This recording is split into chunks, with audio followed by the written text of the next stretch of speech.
हमीरपुर जिला महिला अस्पताल में मां और बच्चे की मौत हो गई। परिजन ने अस्पताल स्टाफ पर लापरवाही का आरोप लगाकर हंगामा शुरू कर दिया। हंगामे की सूचना मिलने पर कोतवाली पुलिस मौके पर पहुंच गई और परिवारजनों को समझाने का प्रयास किया। परिजन मां बच्चे की मौत का कारण अस्पताल स्टाफ की लापरवाही बता रहे हैं। परिजनों का आरोप है कि महिला की मृत्यु होने के बाद अस्पताल स्टाफ ने उसे कानपुर रेफर किया था। हमीरपुर जिले के थाना बिवार के छानी कस्बा निवासी अभिषेक गुप्ता पेशे से व्यापारी हैं। अभिषेक ने बताया कि वह अपनी पत्नी निकिता को प्रसव के लिए शाम 4 बजे जिला अस्पताल लाए और भर्ती कराया। तब तक सब कुछ ठीक था। रात में अचानक स्टाफ ने गर्भवती निकिता को रेफर कर दिया। परिजन जब महिला के पास पहुंचे तो उसकी मौत हो चुकी थी। आरोप है कि लापरवाही के कारण पत्नी व बच्चे की मौत हो गई। कई व्यापारी अस्पताल में इकट्ठा हो गए और हंगामा करने लगे।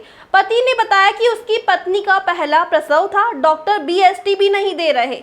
हंगामे की सूचना पुलिस को अस्पताल कर्मियों ने दी, जिस पर मौके पर पुलिस पहुंच गई। अस्पताल में ड्यूटी में तैनात डॉक्टर आशुतोष मिश्रा का कहना है कि महिला को अचानक झटके आने लगे, जिस पर उसे रेफर किया गया, लेकिन परिजन उसे नहीं ले गए। इलाज में किसी भी तरह की कोई लापरवाही नहीं की गई है। अभय शुक्ला की रिपोर्ट। क्या मामला है, कैसे क्या हुआ? देखिए, पेशेंट एक निकिता गुप्ता जी हैं। तो ये हमारे अस्पताल में 4:35 में भर्ती हुई और चूँकि इनके यूरिन में प्रोटीन थी, ब्लड प्रेशर हायर साइड पे था, इसलिए हायर रिस्क कंसेंट लेते हुए इनकी डिलीवरी की प्रक्रिया प्रारंभ की गई। डिलीवरी के अंतिम चरण में जब ये बच्चा होने वाला था, तब उसी समय एक ख़ास तरीके की बीमारी होती है जिसे हम एक्लेम्सिया कहते हैं, जिसमें पूरे शरीर में झटके आते हैं और पेशेंट बेहोश होता है। उस समय उनको ये समस्या हुई, तो आनन फानन में जो भी हमारा मेडिकल उपचार हमारे पास उपलब्ध था, हमने उसको दिया उनको। लेकिन वो उसी समय चूँकि अचेत अवस्था में वो उसको एस्पिरेट कर गई, जिसको कहते हैं फेफड़े में सिक्रीशंस आ जाते हैं, जिसकी वजह से ऑल ऑफ ए सडन उनको निमोनिया डेवलप हुआ और फिर जो है उनकी मृत्यु हुई। सर, परिजनों का आरोप है कि परिजनों द्वारा डॉक्टर के खिलाफ मतलब लापरवाही बरती गई है। नहीं, ऐसी कोई बात नहीं है। डिलीवरी जो हमारी स्टाफ नर्स है वो पूरी मुस्तैदी से करा रही थी और जैसे ही इस तरीके का कॉम्प्लिकेशन हुआ, मुझे सूचना दी गई। मैं तत्काल मौके पर पहुंच के मेडिकल मैनेजमेंट के लिए वहां उपलब्ध था। सर, परिजनों का कहना है कि मृत अवस्था में महिला को रेफर किया गया। नहीं, मृत अवस्था में पेशेंट को रेफ़र नहीं किया जा रहा था, बल्कि पेशेंट्स के वाइटल जो है वो अनस्टेबल थे, ब्लड प्रेशर स्विंग कर रहा था। उस समय मैंने एम्बुलेंस से भी कांटेक्ट करने की कोशिश की।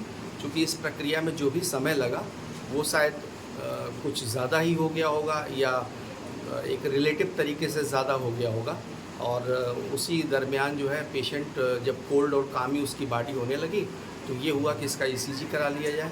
फिर हमने ECG के लिए पत्र लिखा, CMS साहब को फ़ोन किया, ECG टेक्नीशियन आया और जब ECG कराया गया तो उसमें नॉन इलेक्ट्रिकल एक्टिविटीज़ निकली, जिसमें ये माना गया कि ये पेशेंट नहीं है। ये सारी चीज़ें परिजनों को क्यों नहीं बताई गई?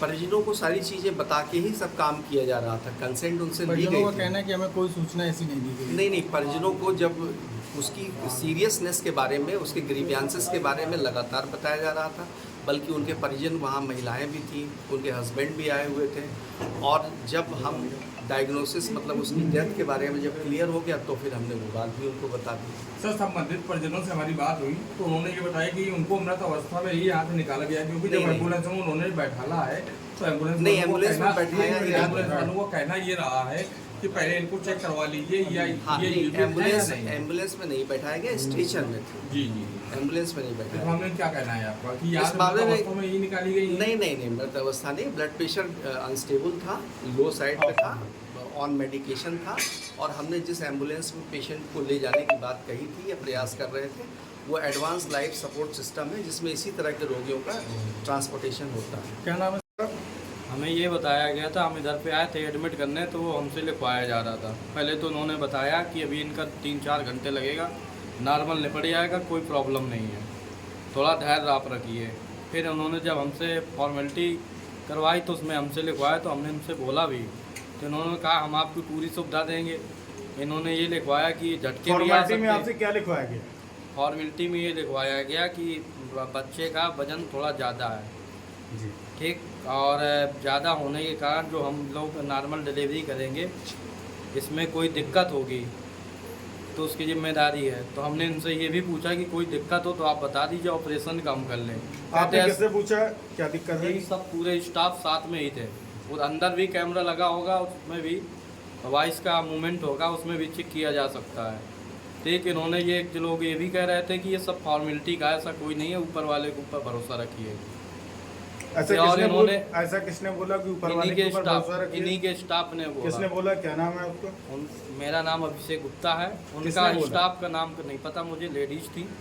इनसे मैं जितनी देर भी वो अंदर रहेंगे, जब से मैं आया हूँ मैं बाहर नहीं गया हूँ, अंदर ही मूवमेंट करता रहा हूँ, और जिस जगह ऑपरेट हो रहा था उसके बाहर भी मैं खड़ा रहा हूँ। वो बार बार आवाज़ कर रही थी और लेडीजें डांट रही थी, जो नर्स थी उनको डांट रही थी। हमें बुलाया था, हमको मिलने नहीं दिया गया इन्होंने। और हमने इनसे ये भी पूछा, इन्होंने कहा ऑपरेशन का हमारे यहाँ व्यवस्था नहीं है।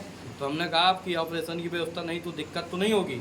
तो ये कहते आप परेशान हुए, दिक्कत होगी तो हम व्यवस्था करके आपको मरीज कानपुर तक भेजेंगे, सारी व्यवस्था करके।